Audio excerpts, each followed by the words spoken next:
Hello, and welcome to the Canadian Story, where we discuss what Canada is, what Canada could be, and what Canada should be.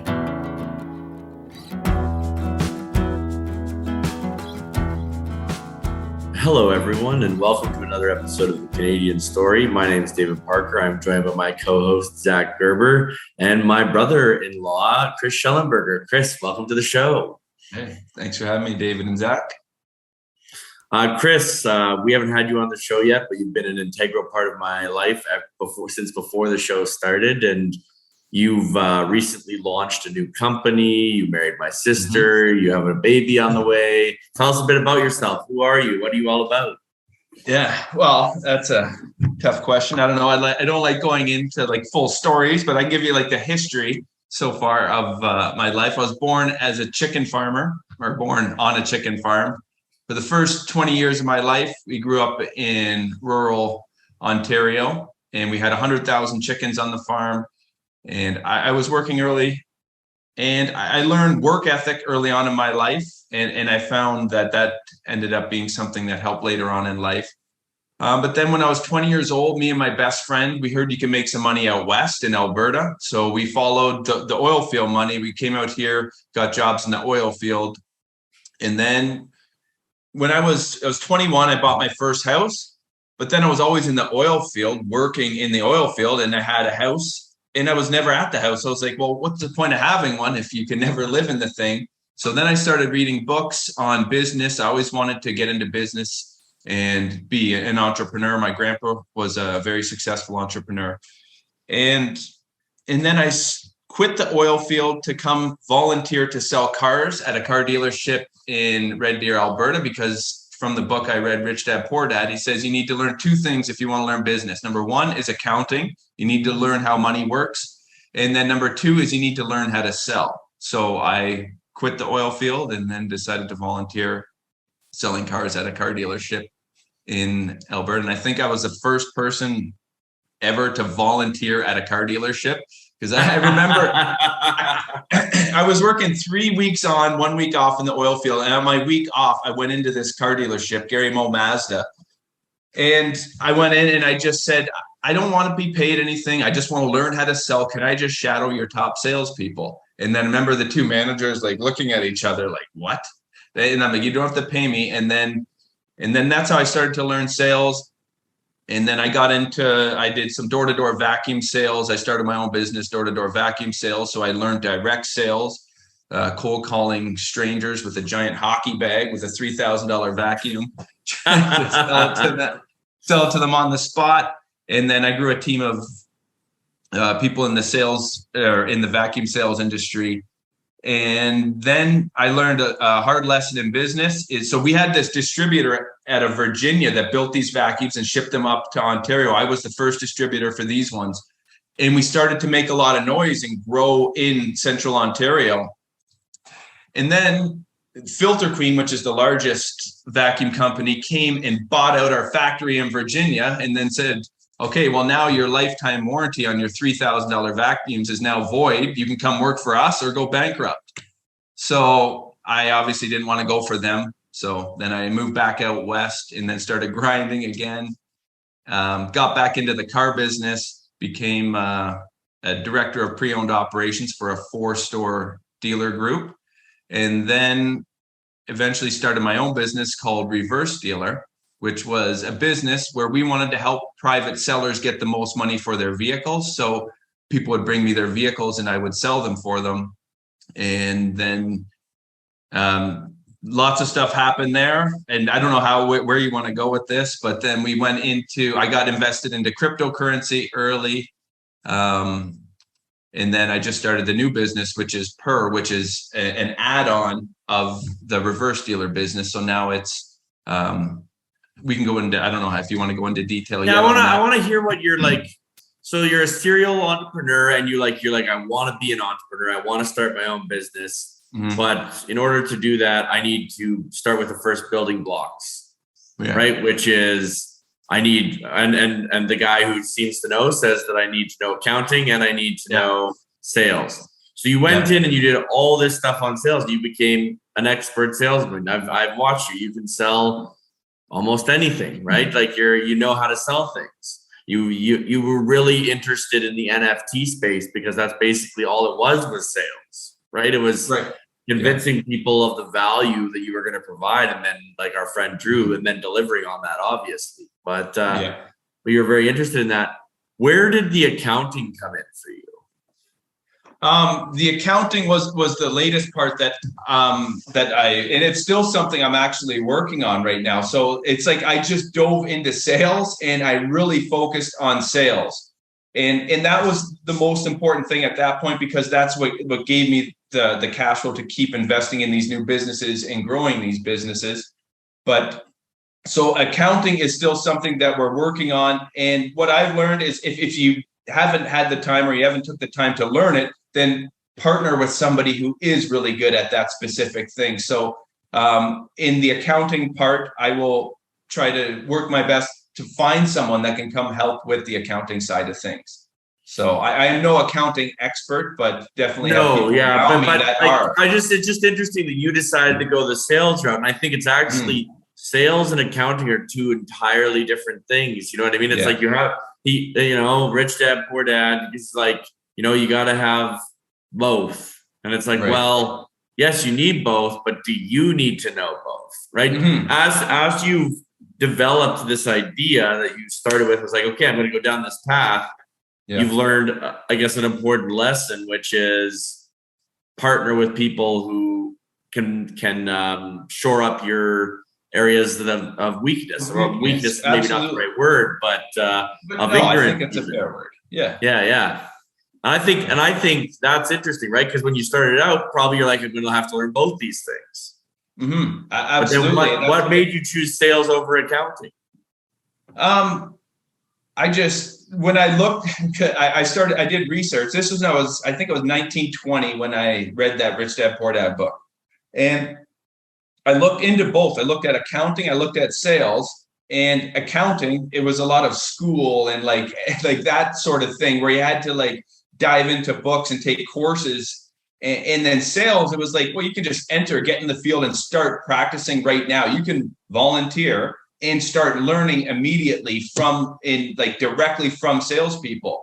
So I think it was easier to get into sales, and there was more salespeople around opposed to accountants. I didn't know any accountants. I didn't know any salespeople, but I knew where to find salespeople. Right. Interesting. So, and what do you think was the driving force that made you be like, I want to be an entrepreneur? You said your grandpa was a successful entrepreneur, but what about that? Like, some people don't want to be like their ancestors, but you looked at your grandpa, you were proud of him. What was it? To be honest, I'm not sure exactly what the specific thing was. And I think it was a collection of things. I think it was in my DNA from him. And then I think my dad went a different route. So I think my dad got to see his dad was an entrepreneur and building these businesses and becoming very financially successful. But the family side he wasn't always available for him. So I think my dad went the alternate route and just focused 100% on family and love and focused on that. So he was always there. We lived on the farm, so he was always there. And then I think it skipped a generation to me, where now I got that from my dad, but then the DNA of my grandpa is still in me. So I kind of packaged it all together, and then that's how I approach the world. Okay, so I've got a question on that. Sure. So your father, you have a baby on the way. How do you go about balancing your work life and your home life? Is there rules that you set for yourself? How do you strike that balance between driving forward your career and taking care of your family? That's a great question. So there's a few things. Number one, the highest level is when you're at work, and when you're at home, be at home.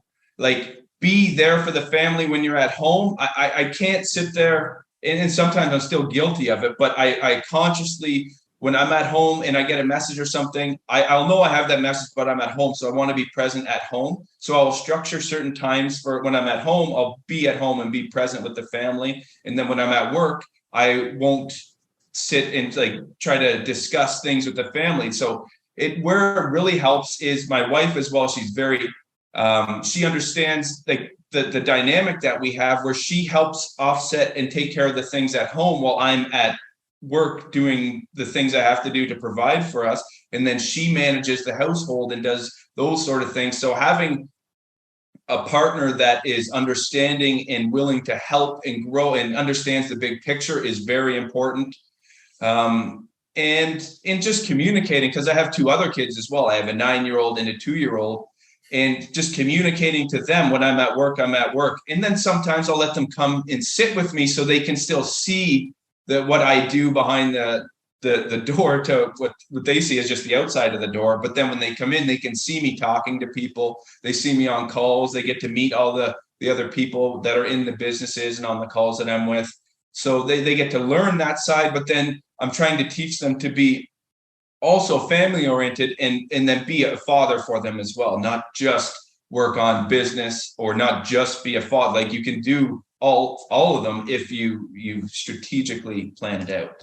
So you work from home then, yeah? Oh, go ahead, Zach. You work from home then, yeah? Well, I work from wherever. Right. We have a startup right now, and it's a global. Well, technically it can be global, but right now we're just working across Canada. We're in 2 provinces with the business, so a lot of my stuff is online meetings, or whether it's flying back to Ontario or not right now. But and I'm out visiting dealerships and stuff throughout the day, so it's not always at home. But this office that I'm in was built specifically so I don't have to have an office outside the home. So there's a place that you can go to that is your work, that you can leave and then leave your work. Exactly. And it's like on the far side of the house. Like if I screamed as loud as I could, they wouldn't even hear me at this point. So, if they're screaming, I should say. Yeah. So you've I liked what you said there, and I want to dig into it. You said you have to approach these things strategically, right? Mm-hmm. You've approached your life strategically. You said, okay, I want to be these things. Here's someone who said, this is how you do it. I'm going to go and pursue that. How did you do that with fatherhood? Because I've been amazed myself, and I know not a lot of fathers, but I've been amazed at how you invest in Brant and William, and I'm sure the next one that comes along. Mm-hmm. But that's hard to do when you're an entrepreneur starting a business, all the stress of, all the newness of things, right? Yeah.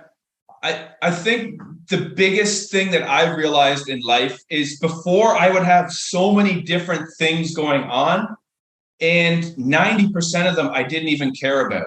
So it's eliminating all that stuff that doesn't really have meaning to me in my life and my purpose, and just focusing on 3 things. So I have 3 things I focus on right now: family, business, and then I do Brazilian Jiu-Jitsu. So that's health. That's what keeps me healthy. So those are the 3 things I focus on. If they're not in there, then I do everything I can to just totally eliminate them so I can be there to focus on those things. Because before I would spread myself way too thin and I wouldn't be able to do all the things that I'm trying to do, when the majority of the things I was doing, I didn't even care about. So it was a hard choice, but it was like I had to cut out the things that don't actually matter to me. And some of them are like there are a lot of fun things that I like to do, but I had to cut them out to be able to focus on the things that matter to me most. What did you cut out that was tough? They're like just hanging out with some specific friends that I would hang out with, where it's just drink and just like the pointless stuff, drink or smoke and that sort of thing. What else would it be? I'm trying to think of all the things. I try not to think about them anymore because my whole focus now is try to not think in reverse. Everything is looking. Well, video games, maybe was that something like the what? You definitely cut out video games. I don't really see you play video games much anymore. Yeah, video games. Yeah, I would go in spurts on video games. Yeah, mindless things like that. Even social media, just scrolling. And then YouTube, just listening, like I will always be, and I still in my spare time or if I'm driving, will always have a podcast or a YouTube video on that just constantly just inundating my brain with new information. But I feel sometimes I can do it too much and then it can start taking away. Like I'm getting all this stuff. Who knows if I'll ever need it? Some of it might be good and some of it I may need in the future. But you can waste a lot of time on there. So I would say, yeah, people do waste a lot of time, don't they? Like if I feel like I myself, I had the craziest work year of my life, as you know, and I've just been basically going 16, 17 hours a day for more than a year at this point. But I'm just kind of slowing down, and I'm finding it very discombobulating, right? It's like, no, but that's important too. It's like you said, I like how you have the balance of health, you have the balance of family, which is your community, and then you have your purpose, your mission, your work. Yeah. What made you choose those three things? Like, because I think a lot of people don't know how to even choose the three things they want to do. Yeah. Just because I've studied like a lot of like, you can call it just self-help stuff throughout the years. And I'm big on like visualization, what you want in dream boards. And when I picture dream boards, there's like 4 quadrants, and I know there's 4, but I left the fourth one out because that's more for the future. So it's family, friends, business. And these are just the 4 quadrants that I got from, I don't even know where I got it from. So family, friends, business, and then financial or health, sorry. And then the last quadrant is philanthropy. So giving back. But at this point, I've did some like philanthropy, but financially it's not on the scale that I want to do it. So it's like, I want to accumulate the wealth so I can make a substantial difference. Because I feel right now, if I'm giving so much of my time that I technically don't feel like I have right now, then I won't be able to accumulate the wealth that I want to actually make such an impact in the philanthropy realm that, that's where I learned from. I don't know which book or which video or something. But that's kind of the matrix that you're using to process information. Those are the 4 quadrants. Yeah. And I think that when you dumb it down, those are 4 very important quadrants. Absolutely. Yeah. Well, I remember you kind of as brothers, we have 2 other brothers in this side of our family that we're related on.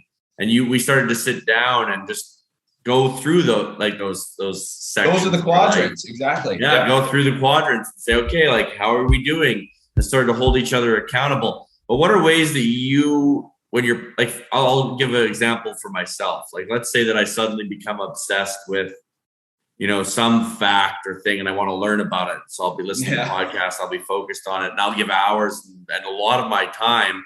And the question is that time adequately being used to fulfill one of the things I would state as my own priorities? I don't know sometimes. Maybe because I haven't crystallized my priorities.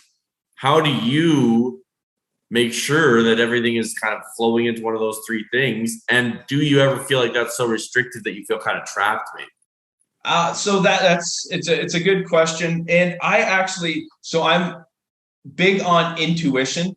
So I will, if I feel it's a video that, I don't know, maybe it's just good marketing or something. I call it intuition. It could be just great marketing that gets me, but I feel it's intuitive. So I know there's those 3 areas that I have, but I know other major things can affect that. So like what's happening in the world can affect my family and my business. Like they can all intertwine. So as long as they can funnel down into one of those categories, then I will still listen to, and then I still want some time for myself to just unwind, and I just will listen to something. It could be like a comedian or something funny. Like I do try to keep my spirit high and like laughing and feel good as much as I possibly can, because I know there's so much stuff that's happening that I want to make sure I'm still like laughing and feeling good about life. So I will still also listen to that sort of thing, but they all will touch within those categories. So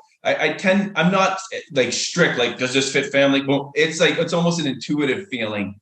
It's not necessarily a strict, is this video, and I run it through a filter and then I'm like, okay, yes, I can watch it. It's more of an intuition, I think.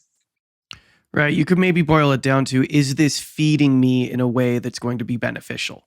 Because sometimes you're right. You just need something easygoing and light to revitalize your energy. I think it's interesting that you're consciously thinking about like your, I don't want to say spirit, but like how you feel. Like you're constantly thinking about, do I feel good? Like, do I need to give myself something to make me to feel better. I think that's something that I don't do, and it's something that I should maybe get used to doing, because I think mostly about work, and then I get through my work day and I'm exhausted, and then I just like plop and decompress. And I don't consciously think about what can I do to feed my soul, to lift my spirits, to make me feel better. Like I think it's important to still do that. Like if you don't want to do something, you still have to do it. But then it's like consciously being aware, I just went through that. I didn't want to, so I need to give myself a reward. Are we frozen? You broke up a little bit there, but you're fine now. Oh, okay. It says my internet connection is unstable. Yeah, you had a little hitch, but you're all good now. Okay. I do believe that. Trying to remember who said it.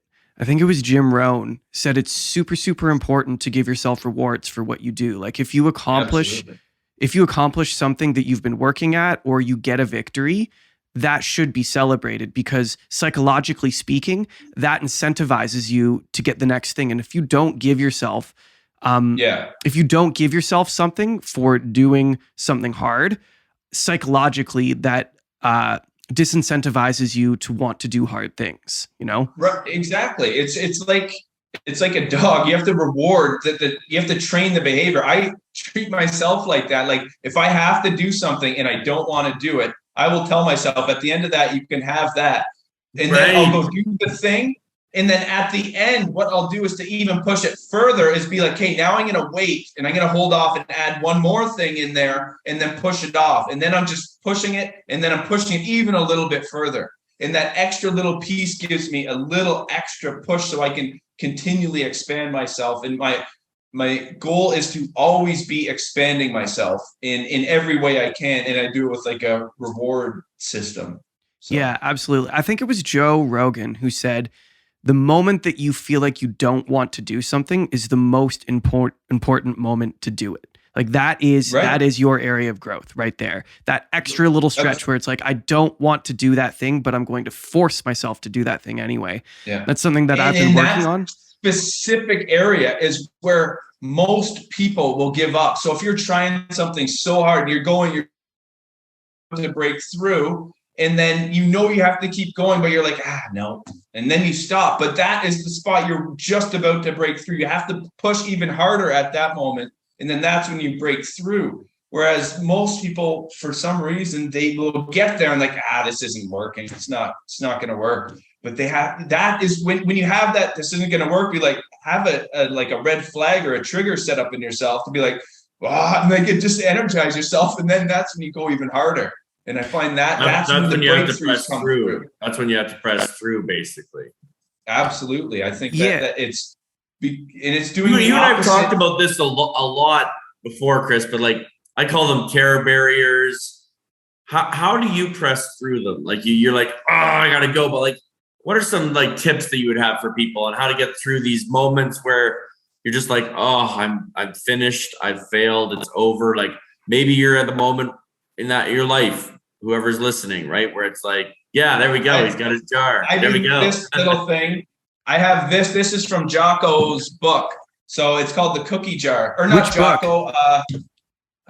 What's his name? Goggins. David Goggins. So he has the cookie jar where you write down the most difficult things you've been through in your life, the things that you have overcame. So I have this jar of all these different things. So I'll just read one randomly that I pulled out. Okay. And what you do is you reach back to these moments to be like, no, you have been through all this. You don't give up. You've been through all these things. So you fight through.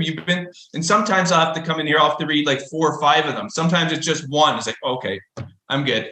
So this one here, it says you were kidnapped at gunpoint and taken out to the secluded country and you escaped on your instincts. You are a winner and you're here for a real reason.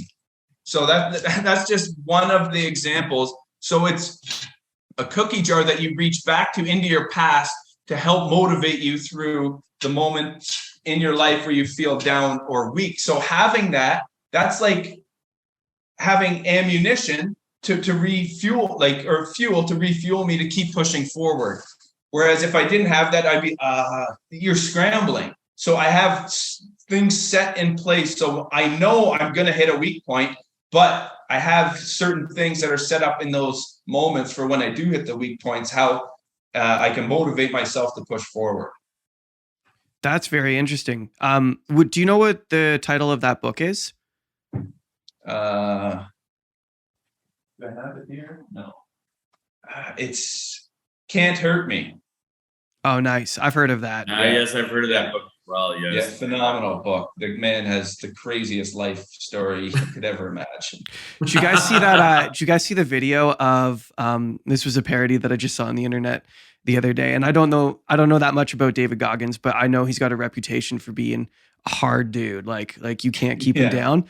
There's someone made a little short anime video of all the, the rich billionaires like Bezos and Musk. They finally teamed up together and they've gotten themselves to Mars, and they land on Mars and they get out in their little spacesuits, and David Goggins is running there already there in like his underwear. He's like, "You guys are pussies. Like you took so long."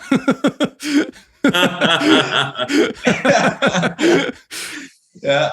That's funny. My wife bought me Discipline Equals Freedom by Jocko Willink for my birthday, and so I just started into that. But I'm really, really excited about that one. Have you read?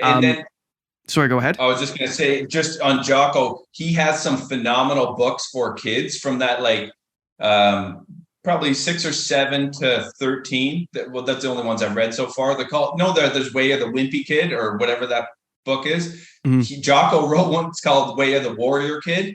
And then he just teaches, it's about this really weak child that just has nothing going, can't do a chin up, always getting made fun of in school, and learns through hard work how to build his body and then how to overcome things. And like my son, my 9-year-old son, he's been through 3 of those books, and he's read all 3 2 times each. And it's just some great stuff there. So have you read them yourself too? What's that? Have you read them yourself too? We read them together. Yeah, I have half a mind to get those books myself because I just hear they're so good. I hear that he talks about how sometimes adults will buy them for their children and then read them to their children and then message him and be like, "Oh my gosh, I'm so glad I read that. Like it changed my life." I need to learn those lessons myself.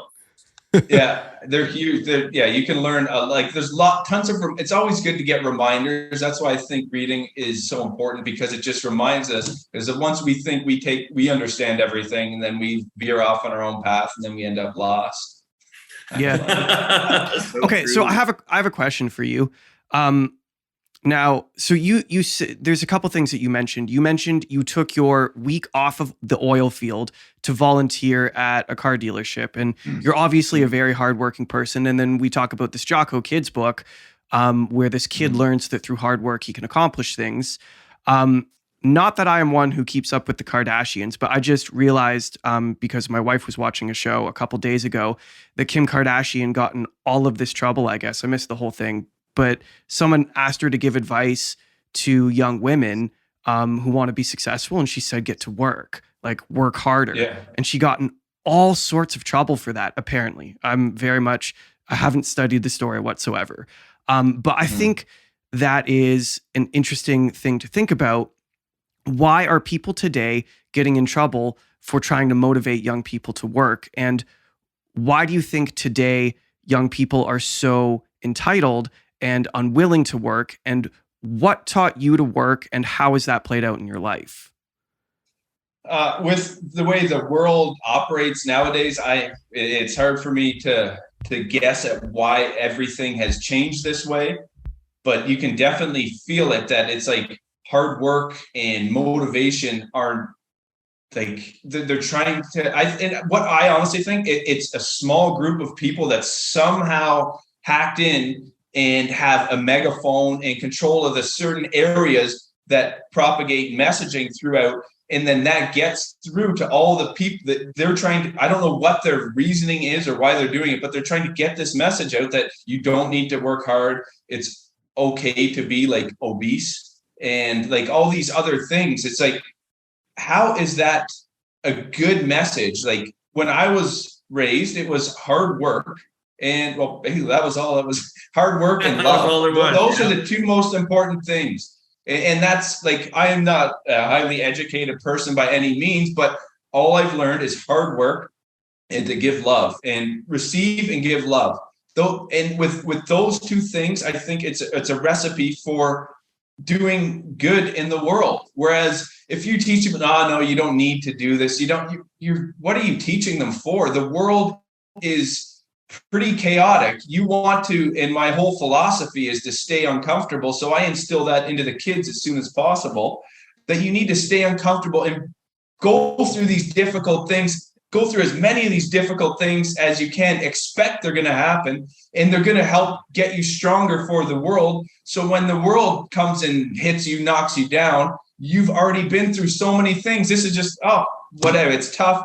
If someone, you go through a very difficult situation where you lose a family member or someone really important to you or something catastrophic happens, you've at least worked on that muscle a little bit. It's like you're used to that stuff. So even though it can be devastating, it's not, you're not finished. If that happens to some people, it can totally wipe them out. And then they're who knows where they can go to drugs. They can go to, there's many other places they can go. So I don't know. I think it's so important. And I was just brought up, raised that way to work hard. And all I got was my parents weren't highly educated either. So it was just love. That's love and going on adventures is all I remember from my childhood. Sounds like you had a great childhood, man. Yeah. I love the idea of stay uncomfortable, because if I look back on my life, the best things that have happened to me all happened when I was uncomfortable. Every single one of them happened alongside discomfort. Yeah. And that goes back to what we were talking about before, where when you're in that moment where should I give up? And then if you just give up, you were about to get uncomfortable and you said no, boom, you hit that terror barrier and you just bounced off. But no, you need either the cookie jar, you need something to fight through that area and break through. Yeah. You had a question, David? Zach, what do you think? Because you're a very hard worker. You get up at 5:30 in the morning every day. 4:45. 4:45 now. Sorry, I apologize. 4:45 every day. So so what do you think inspired you to be such a hard worker? My dad has always worked very hard. And he taught me he got me started young. When I was 10 years old, my dad owned an appliance shop and he had me scrubbing appliances. So I was homeschooled. So I would go to this appliance shop with both my parents because they both worked there. And I would do my schoolwork in the morning. And then in the afternoon, my job was to scrub used appliances. And I was 10 years old and I haven't been unemployed since. I've always worked, right? So my dad got me started super young, which I'm very thankful for because it just set into motion that pattern of always trying to accomplish things and always doing the work. So at, 12, I got a paper route, which was terrible. It was awful, but I did it anyway. And I learned how to just do the job doing that. And then by 14, I was washing dishes at a restaurant. And by 15, I was cooking on the line and I worked in restaurants. And then obviously I've gotten involved in the music industry now and I work in the music industry. But from 10 years old on, hard work was just the standard. It was just what you did. Yeah. So it's all I've really ever known. And I would echo what you said earlier, David. You said you've had the busiest work year of your life. I've never worked so many 16, 17-hour days. Like just this last week, I had a Friday, Saturday that I did 32 hours of work in just because the work had to get done. And it was super, super, super uncomfortable, but I did it anyway, right? And the cool thing about that I've learned this year, especially as I've taken on new challenges and broken new ground, is that feeling that you get when you cross that. I think you guys are calling it the terror barrier. When you cross that threshold, that is where self-mastery lies. And I'm not bragging about myself. I am as human as anyone else. And I'm not saying I'm this crazy master of myself. But when you make that decision to cross that barrier and you go to that new ground and you accomplish that thing, there is never a time in my life where I felt more in control of myself because That's Right. where the control is. That's where the self-mastery is. And I'm becoming addicted to that feeling. Yeah.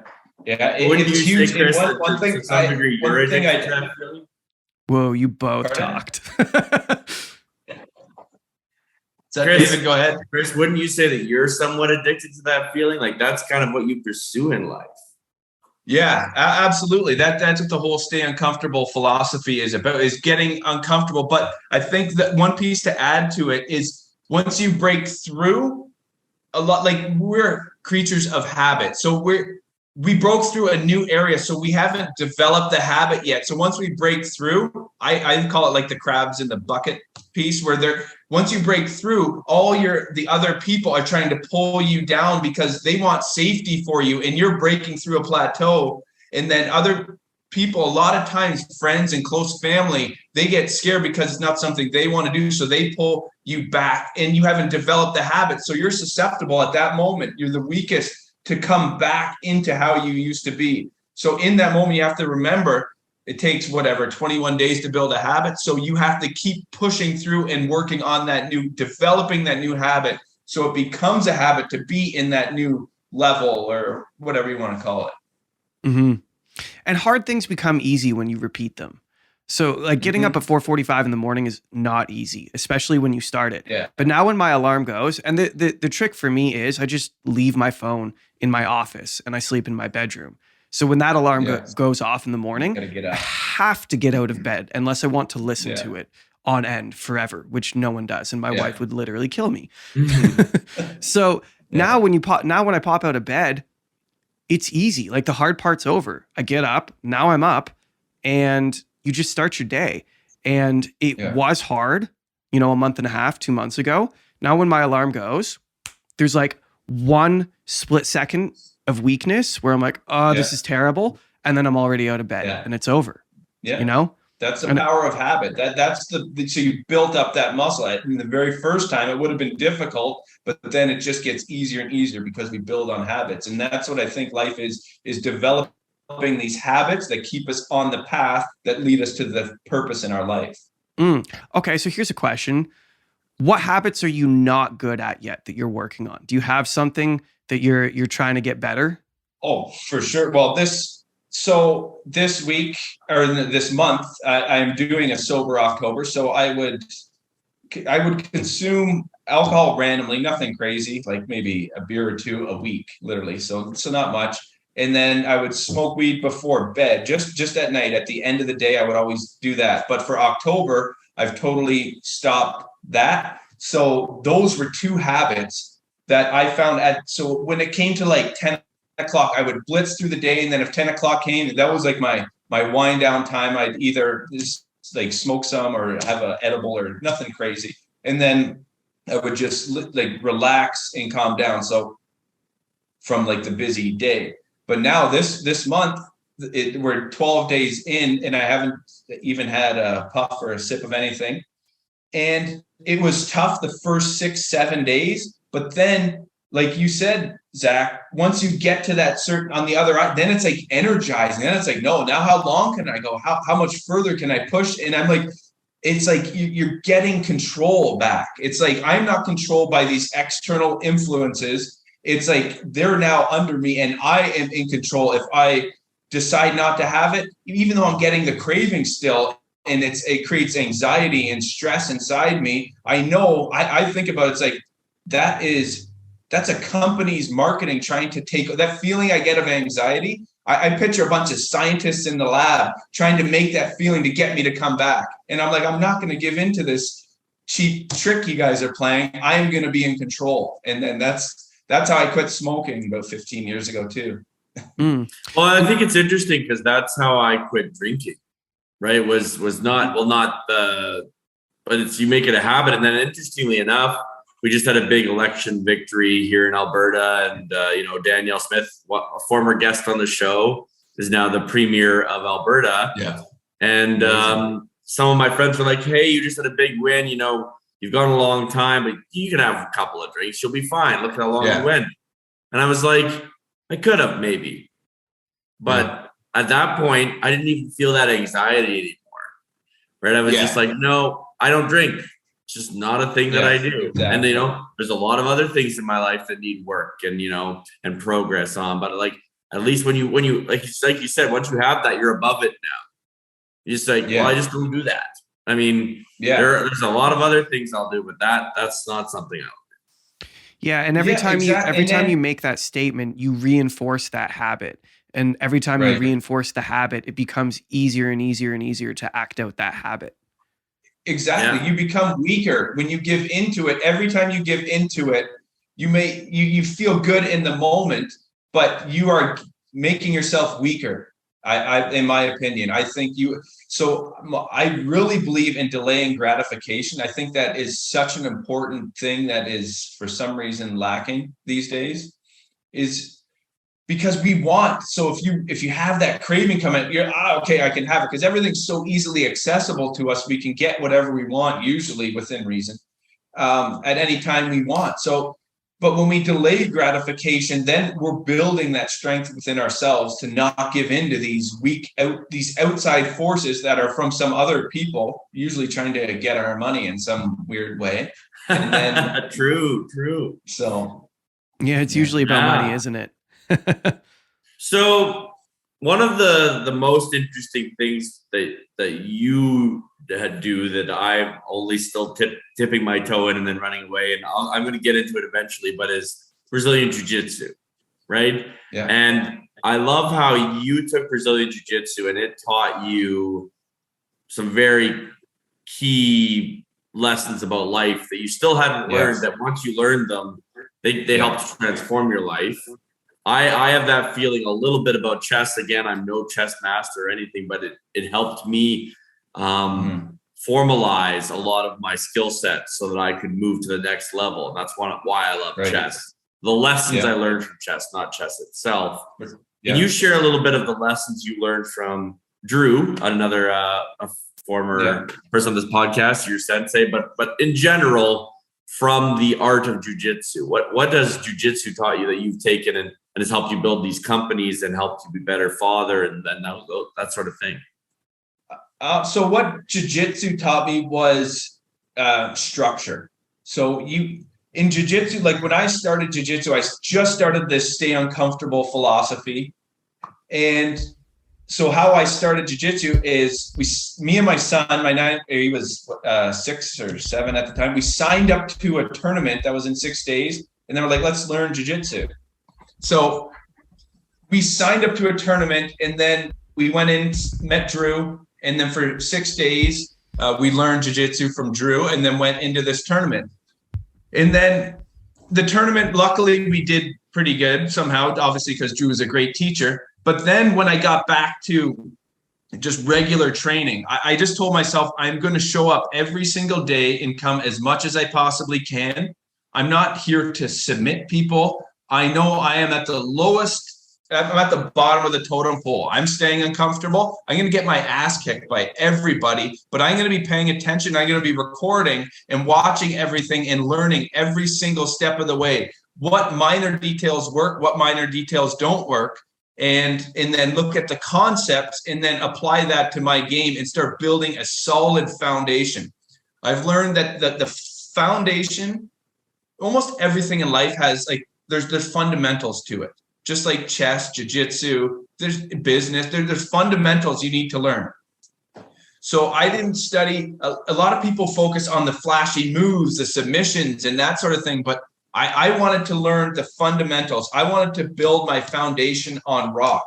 So when I'm building, it is, so anything from there on, I'm just going to get better and it's going to be a solid, it's like a tower that's going to be a solid tower. It's not going to be this wimply little thing that can get pushed over at any time. So I will lose over and over again, but when I'm losing, I'm learning and building solid blocks so this tower gets bigger and stronger.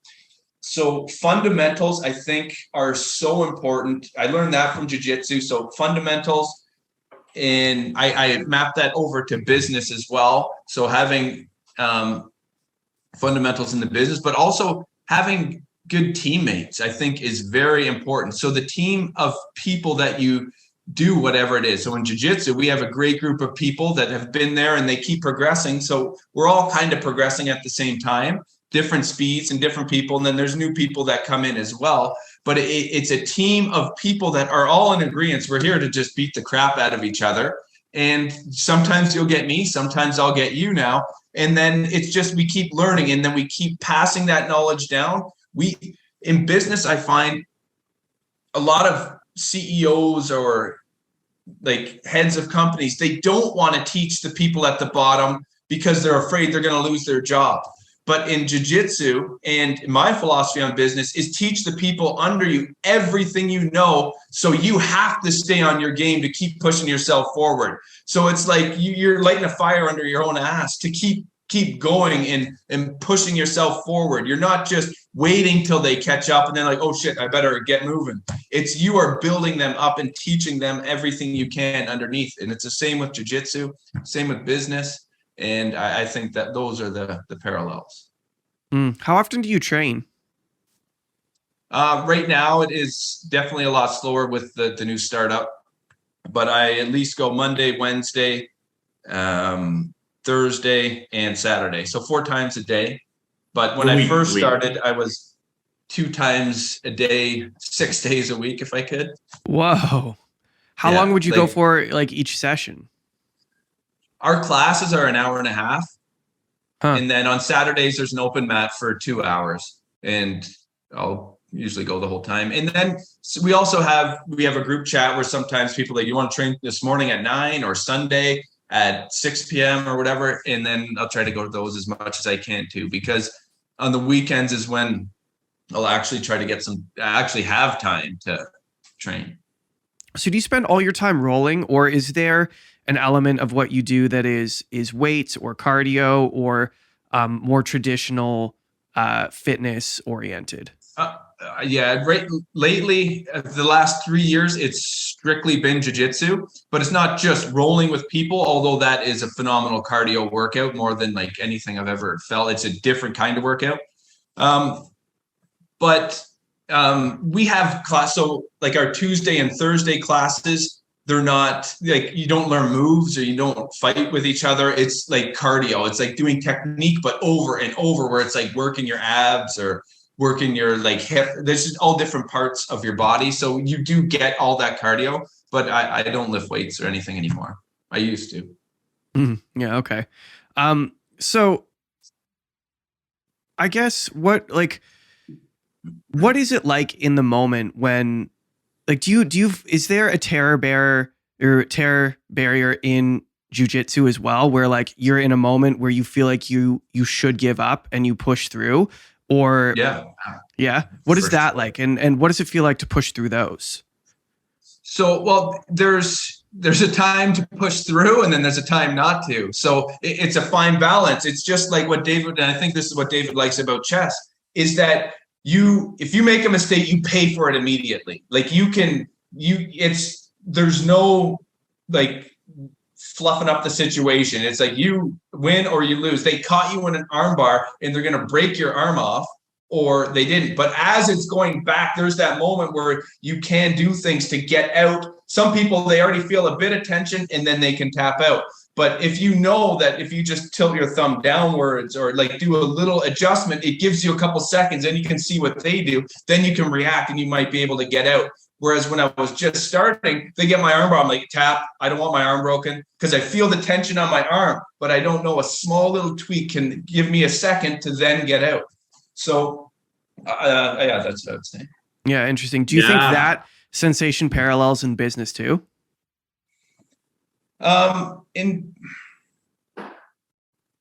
Well, I hope to never get to a situation where it's like life or death like that, but for sure it would, because what it teaches you in the heat of the moment. So in jiu-jitsu, a lot of time you can be getting strangled. It's life or death. So in a life or death situation, it teaches you to stay calm. So if you can, in business, it might not be milliseconds. It could be days or weeks. And if you can stay calm in those periods and just think about the situation, and remember, one minor adjustment over here in jiu-jitsu, you can do that in business, and then you can still wiggle your way out and still succeed and come out on top.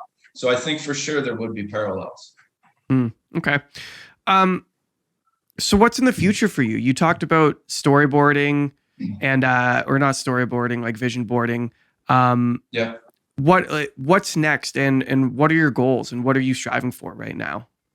Okay, so my goals are with family to raise them into like the children, of course, to raise them and prepare them for, I don't know what the world's going to be like, but I want to give them that solid rock foundation. I want to prepare them so they can build on whatever the heck happens in the world. So that's on the family side. And then with my wife, I also want to build the right kind of relationship, like a loving, nurturing relationship that we're there for each other and we're building each other up. I think that's important. For health, I want to get to a black belt in jiu-jitsu.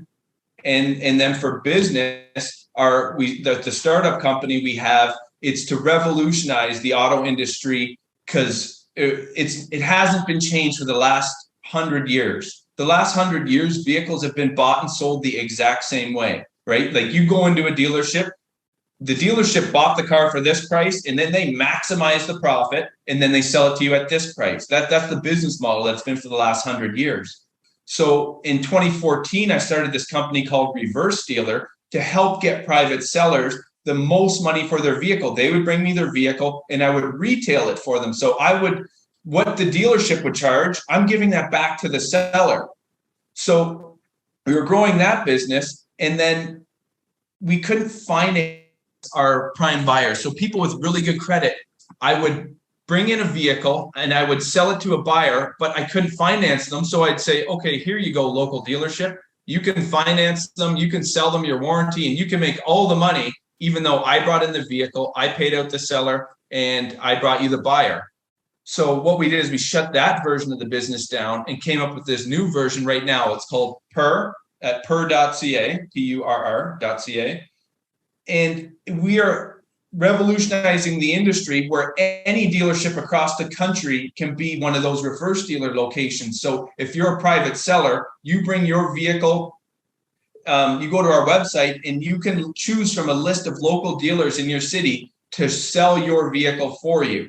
Because private sellers, they just want to get a fair price. They don't necessarily know how to sell. They can't offer financing. They can't offer warranty. They don't want to meet strangers in the parking lot. They don't know if the money's good. There's so many issues with selling your vehicle private.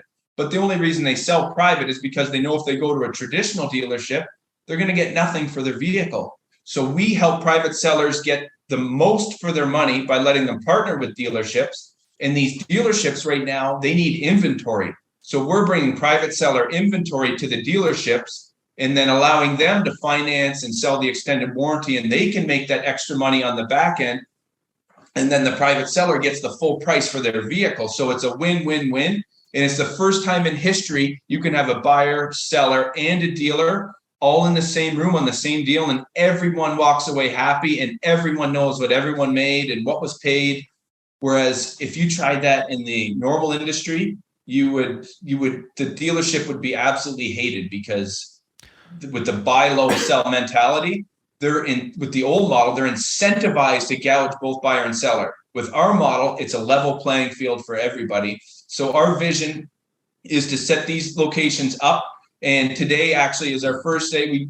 We did our beta launch about 2 months ago, and we have over $4 million in inventory on the platform. We're in 2 provinces, and we are just our first sales guy, Sammy. If you're watching, Sammy, good luck today. It's his first day. He's going out in the Greater Toronto area to be pitching this idea to dealers. So basically, we were just in beta with friendly dealerships that we knew. But now today is October 12th, the first day where our sales team is actively out there introducing this new product to the largest marketplace in Canada, which is the GTA. So our vision is to start there and expand across the entire country, and then potentially the States and everywhere else. It's really cool from a buyer's perspective too, because they are now able to finance and purchase warranty, which you could never do with a private seller. And that's the buyer's drawback in that deal, where they might get a better price on the car, but they don't have any security. They don't know what exactly they're buying. They can take it to a mechanic and say, have a look at this. Like, is this a good purchase? Yeah. But there's so many gray zones that you just can't really hammer down. But if you are, as a buyer, able to purchase warranty with it from a dealership and finance through a dealership, that's incredible. Yeah, it's huge, because when you think about a private buyer, or like if you're trying to sell your vehicle private on Kijiji or AutoTrade or any of these platforms, when you have to have, if it's a $30,000 vehicle in today's market, not many people have $30,000 cash. So they're going to scrape up everything they can. They may want that vehicle so bad, but they can come up with 24,000. And then they offer you 24,000, and you're just like, it's just not going to work out. Whereas if that exact vehicle were at the dealership could say, keep your $24,000 that you mustered up, give us $600 a month. And now you can get that vehicle at that full price of $30,000. The seller will get their full price, and then the buyer gets to low affordable payments. So it's a win-win-win for everyone involved. And the whole vision is to completely revolutionize an industry that has been tainted, you could say, or just the business model wasn't for everybody. And our vision is to make it for everybody involved, because we feel it's better when everybody wins, not just the dealership. That's amazing. Well, congratulations, man. I wish you the best of luck. And I hope you grow it into a multi-continent monster. That would be wonderful. I hope you do too, Chris. So we are looking for investors. Yes. So if we're selling shares at $225 a share right now, right, Chris? And that offering is open. So any of our listeners who are interested in buying shares in Chris's new company, please do. And if you know any dealerships or people involved with dealerships, we're looking to create some win-win-wins. So absolutely. And the beauty of this company is it's like you feel good selling it. I've sold things before, like I've sold vacuums, $3,000 vacuums. Like they're good, they work very well, but I didn't feel the greatest selling it. This, we're literally going into a market that doesn't have the best term. Like when you think of a used car salesman, you don't think of like the most positive, honest person in the world.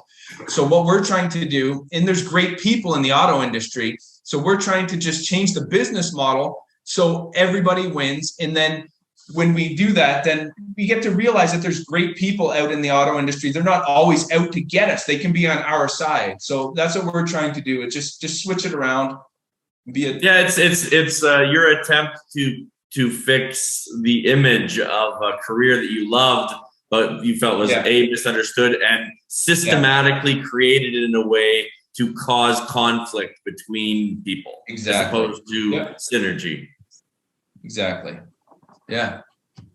Well, that's great. Well, man. we got to get going here, Chris. But good luck today, and as a shareholder and co-founder of this company with you, I'm excited to see where it's going. Awesome. Me too. All right. Well, thank you guys. It's great chatting with you both. Thank you for listening to The Canadian Story. You can find us on Instagram and Twitter at The CAD Story. That's The CAD Story. If you enjoy this podcast, please share it with your friends and family. Let's work together to remind Canadians how great their country is.